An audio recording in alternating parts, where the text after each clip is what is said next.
Olá, bem-vindo, bem-vinda. Cobertura especial do mercado e consumo na NRF 2023. NRF que tem pela primeira vez um estúdio de um veículo de mídia brasileiro montado dentro da área de exposição, e somos nós aqui da Mercado e Consumo que temos essa honra de sermos os primeiros aí a ter esse espaço. NRF que começou domingo, terminando nesta terça-feira e trazendo aí vários painéis, palestras, dados, enfim, insights que poderão talvez ser aproveitados pelo varejo brasileiro, além de uma área expositiva também com bastante novidade. Para comentar sobre tudo isso, fazer um balanço aí, né, do que foram esses dias intensos aqui de evento. Estamos com Marcos Gouveia de Souza, fundador e CEO da Gouveia Ecosystem. Bem-vindo, Marcos, obrigada pela presença aqui. Prazer é meu, mas é importante registrar, né? Nem a mídia americana tem uma área aqui dentro da NRF Show. Quer dizer, então o privilégio não é de ser o primeiro veículo brasileiro, talvez o primeiro veículo do mundo a ter um stand aqui durante o evento. É verdade. E o Marcos, inclusive, além de ser o fundador da Gouveia, é o nosso publisher também da Mercado e Consumo, um super conhecedor de varejo. Marcos, nesses dias eu acompanhei algumas palestras, falei com muita gente que acompanhou também. Enfim, algumas tendências aí se mostram constantes, né? Algumas coisas que a gente já viu no ano passado, no ano anterior, outras novidades. O que você destaca como diferencial desse ano, ou o que você destaca também como consolidado, enfim, no varejo? Bom, nós temos o dia todo. Praticamente. Mas a verdade é o seguinte, tão relevante quanto as palestras é a parte da feira em si. Uhum.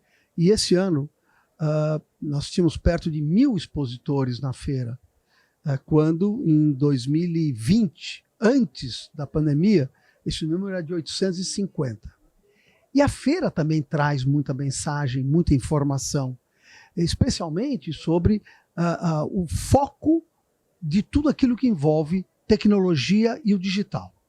É uma feira eminentemente focada em tecnologia e digital, porque é quem, de fato, acaba pagando a conta do evento. Sim. Então, isso já leva, talvez, a uma primeira distorção que a gente precisa ter um pouco de cautela. Porque quem visita a feira pode ficar com a impressão de que tudo se resume à tecnologia e digital. Uma boa parte, especialmente agora, se resume à tecnologia e digital como elementos de transformação do varejo como um todo. Mas, obviamente, não tudo. Acho que o primeiro aspecto é que nós temos que considerar o momento do varejo norte-americano. Foi muito discutido em vários painéis de que, de alguma maneira, talvez o varejo norte-americano já está vivendo uma recessão. Mas por uma questão de informação, isto não é claro. O que significa isso? Eles continuam anunciando os níveis de crescimento do varejo norte-americano em bases nominais, sem deflacionar, coisa que nós no Brasil aprendemos e percebemos que não tem como ser diferente. Sim. Então, aparecem números de 6%, 7% de crescimento, quando, se você expurgar a inflação, isso tende a zero, ou às vezes até negativo em determinados momentos. Então, de alguma maneira, eles já estão vivendo as consequências de todo o investimento que foi feito durante o período da pandemia para suportar o equilíbrio possível do mercado. E nós estamos até discutindo isso bastante, você faz uma análise comparativa dos diversos setores e segmentos do varejo norte-americano, o resultado disso é claríssimo, especialmente, por exemplo, no crescimento do varejo de valor, né, que é o segmento que mais cresceu e continua crescendo nesse momento, exatamente porque é resultado de um consumidor que se tornou muito mais, obviamente, informado, mas, ao mesmo tempo, preocupado com o preço e preocupado com o fato de que a sua renda também, em termos de deflacionados, não tem o crescimento que deveria ter. Você soma a isso a particularidade de que o home office, que continua muito forte no mercado norte-americano, redesenhou a economia de consumo, a geografia de consumo por aqui, fazendo com que determinadas áreas e locais perdessem vitalidade como potencial de consumo, com um certo afastamento para a região suburbana e não tanto os centros tradicionais. No Brasil, no São Paulo, a gente fala dos bairros. Nos bairros. Nesse caso, são subúrbios, né? Particularmente uma Nova York e algumas outras cidades norte-americanas de forte apelo turístico, elas estão vivendo sem os chineses, que durante muito tempo ajudaram a alimentar o crescimento, especialmente do varejo de luxo. E não por outra razão, houve uma ênfase muito grande no temário em valorizar o varejo de luxo, como uma forma de tentar, de alguma maneira, compor isto. Quer dizer, muito estranhamente, as duas primeiras palestras do evento focaram em marcas como Saks Fifth Avenue e Macy's, que definitivamente não são marcas que estão se acompanhando as transformações que estão acontecendo. Mas você vai ver numa Costco, numa Target, em outras operações mais ligadas ao valor, estão performando muito melhor. Agora, parece que o conceito que teve maior adesão neste ano é aquele conceito de Unified Commerce, que, aliás, está no nosso momentum de ontem, segunda-feira, na mercado de consumo, mostrando que ele deveria ser repensado, porque Unified Commerce significa unificar, mas o lado realmente importante é integrar. E talvez o conceito deveria migrar para o Integrated Commerce, especialmente porque do lado de lá tem um consumidor que nós estamos caracterizando como um consumidor metaconectado, né, através das redes sociais, de todo o acesso à informação que ele tem. Então, você tem alguns elementos que é inegável, né? O varejo norte-americano continua sendo o maior varejo do mundo, Sim. Mas a China vinha chegando mais rápido a essa posição. A performance da China esse ano, com um crescimento econômico de 3%, okay? Também é uma performance muito aquém do que se esperava, mas de outro lado, por exemplo, as apresentações que nós vimos sobre o varejo indiano, com crescimento de 7,5% no ano de 2022, mostram que a preocupação, ou pelo menos a atenção com a Índia, tem que ser proporcional àquela que nós tínhamos anteriormente com a China. Mas é claro que esta retomada do mercado chinês, da economia do mercado chinês, rapidamente deve fazer retomar os patamares de crescimento, não, né, de alguns anos atrás, mas agora talvez os mais próximos, quem sabe na faixa de 5%, 6%. Agora, aquilo que interessa mesmo, que é o mercado brasileiro, como sempre, muita inspiração pode ser levada e muita análise comparativa. Porque algo que a gente vivencia aqui e que a gente viu muita ênfase nas apresentações é o lado humano, que é o contraponto à questão da tecnologia e o digital. E no lado humano, sem dúvida nenhuma, né, Ariana, essa questão da cultura.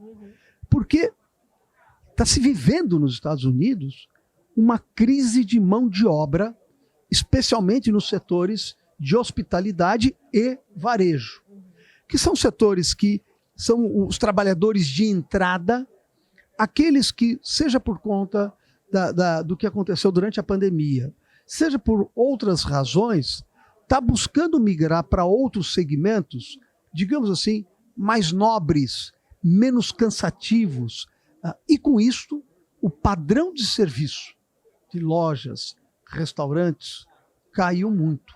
Restaurantes aqui em Manhattan, na semana, sexta-feira, fechando às 9h30 da noite, por falta de gente. Ou lojas abrindo mais tarde para poder ter um tempo de operação menor para poder enfrentar essa falta de gente que está tendo.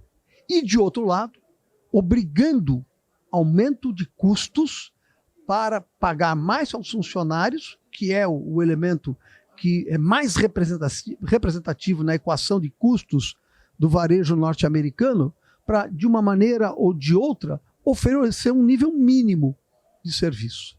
Então, todos esses elementos acabam colocando, aí sim justifica a questão da feira, uma ênfase muito grande na questão de tecnologia, na questão do digital, não só como melhorar o nível de serviço para o consumidor, mas eliminar funções, atividades e processos que demandem gente. De outro lado, isso significa que quem estiver trabalhando tem que subir o nível para poder compatibilizar com toda essa tecnologia embarcada. Sim. Então, cultura, desenvolvimento das pessoas e planos de desenvolvimento passam a ser também muito relevantes. Você comentou de tecnologia e pessoas às vezes conflitarem, mas às vezes podem ser usadas para se complementar, né? Você usar a tecnologia justamente para isso, para um treinamento, ou enfim, quando você usa a tecnologia para dar dado para o colaborador, para ele ter mais informação sobre aquele consumidor, ele vai atender aquele consumidor melhor, enfim, tudo isso também tem a ver com pessoas, no fim, né? E a possibilidade de você embarcar novas soluções para conectar-se com este consumidor, que também é funcionário, Sim. Tá certo? De uma maneira diferente. Você mesmo sabe, né, que aquilo que nós temos feito no Brasil, utilizando o metaverso, né, dentro da BenQ, é um exemplo de muito sucesso, como transferir informação, sensibilizar, usando a linguagem que faz mais sentido com esse público mais jovem. Né? Nesse caso, usando o metaverso para programas de treinamento para mais diversos segmentos, que tem um nível de resposta muito melhor do que os programas tradicionais de treinamento. Sim. Marcos, só que você comentasse, você falou até da ausência dos chineses, né? Nessa edição a gente está sentindo muito isso, particularmente, e uma grande presença de brasileiros, né? A NRF, de fato, atrai muitos brasileiros todos os anos. Faz um balanço para a gente dessa participação, desse envolvimento mesmo do Brasil, do interesse do Brasil pelo que está acontecendo aqui, até porque a Gouveia Ecosystem sempre traz delegações aqui anualmente. Eu acho que é um pouco aquela expressão popular, a fome com a vontade de comer, né? Reunindo a fome com a vontade de comer. Porque, de um lado, né, essa busca da informação para ajudar a transformar o mercado brasileiro é um processo que, né, nós mesmos iniciamos isso há 30 e tantos anos atrás, trazendo grupos para vir beber na fonte do melhor e mais envolvido varejo do mundo. Com o tempo, muita gente percebeu que não só tinha esse aspecto positivo de tocar essa realidade, vivenciar essa realidade, mas seria interessante, né, trazer grupos.